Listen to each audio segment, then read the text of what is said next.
Olá, o meu nome é Tatiana Cassiano, sou doutoranda em História na Universidade do Estado de Santa Catarina, no Brasil, e pesquisadora do AIA Laboratório de Estudos Pós-Coloniais e Decoloniais. O meu resumo, intitulado Literatura na Pesquisa Histórica, um diálogo com Flora Nawapa, Nigéria, é resultado do meu projeto de pesquisa de doutorado em andamento, intitulado Se Você Tem uma História para Contar, essa história estará em você e assombrará até que a conte. Narrativas históricas de mulheres Ibos na literatura de Flora Nawapa, Nigéria, 1960-1980. Essa pesquisa é orientada pela professora doutora Cláudia Murtari, e o nosso objetivo é considerar a literatura como um importante instrumento para construir novas questões e perspectivas para eventos históricos já conhecidos, mas observados até então sob uma ótica masculina e ocidental. Bom, em relação a esse trabalho, o objetivo geral ele é ressaltar o diálogo Sul-Sul como um eixo condutor da análise, né? A pesquisa ela se inspira na proposta de uma produção de conhecimento para além dos cânones eurocêntricos, dando centralidade aos sujeitos até então encerrados na condição de objetos de análise ou espectadores passivos dos eventos históricos ao seu redor, as mulheres. Para isso, aponta caminhos que a historiografia brasileira buscou recentemente para preencher as lacunas históricas do conhecimento acerca da história da África, até então, né, vistos apenas sobre um único viés. Um dos caminhos é a construção de categorias de análise histórica a partir do diálogo com produções literárias africanas, uma estratégia da minha pesquisa. O objetivo específico é propor a literatura da escritora ibo-nigeriana Flora Nawapa como um instrumento de construção de análise histórica de experiência de mulheres ibos de Uguta no século XX na Nigéria. Ou seja, o foco é na experiência de mulheres ibos e os sentidos por ela atribuídos aos eventos históricos. Bom, vou falar um pouquinho da Flora. Ela foi uma escritora, com 5 romances em vida, um romance póstumo, 2 livros de contos, um de poesia e vários livros infantis. Ela foi professora no Queen's School, diretora do Ministério da Educação, assistente de educação na Universidade de Lagos. Foi a primeira mulher a fundar uma editora em todo o continente africano, a Tana Press, em 1974. Em 77, a Flora Nawapa Company também foi fundada por ela.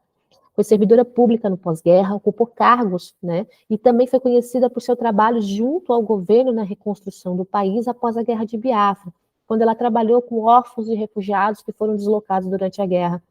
Ela é uma mulher Ibo, um dos muitos grupos étnicos linguísticos cujo território está dentro dos limites do atual estado da Nigéria. Há uma variedade de comunidades de povos Ibos, mas ela pertenceu à comunidade de Uguta, localizada às margens do lago que leva o mesmo nome. Da pesquisa, eu estou trabalhando com as seguintes fontes. Com a literatura da Flora Efuru, publicada em 1966, é uma obra que vai me permitir entender como que a autora descreve a experiência e da perspectiva de mulheres diante de questões do contexto da Nigéria colonial, tendo como ali uma protagonista a Efuru.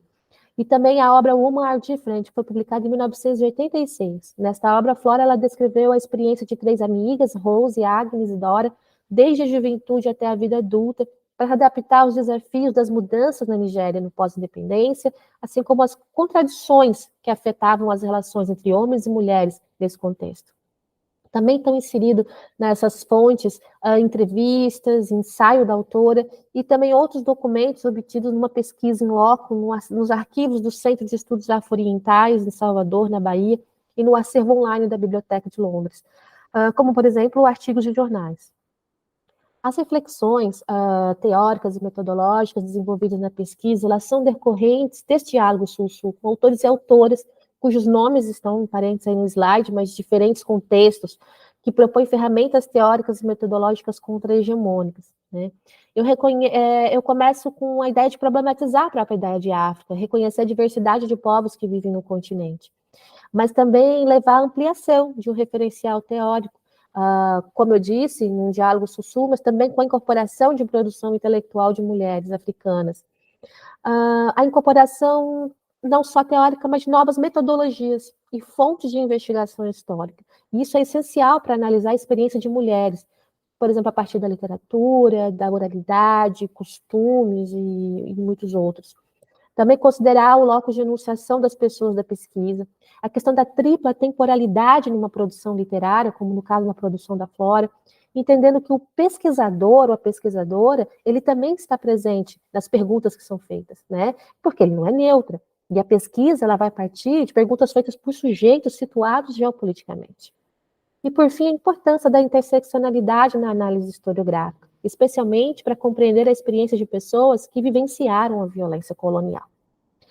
A pesquisa, né, como ela ainda está em andamento, alguns resultados iniciais foi possível constatar, por exemplo, a evidência de um apagamento da experiência de mulheres africanas na construção historiográfica, né, o epistemicídio. A escrita literária da Flora, ela se dedica a romper com esse apagamento, algo que a própria autora assume nas entrevistas. E ela procura destacar sempre o protagonismo das mulheres nas comunidades Ibo da Nigéria em vários momentos históricos do século XX.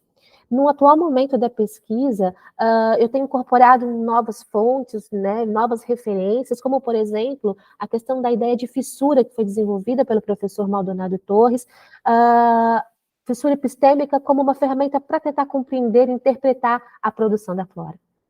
É isso, o tempo é curto, né? Mas eu espero que vocês tenham conseguido compreender um pouquinho das intenções da pesquisa. Eu concluo deixando o meu e-mail de contato e agradecendo pela oportunidade de compartilhar com vocês. Obrigado, um abraço.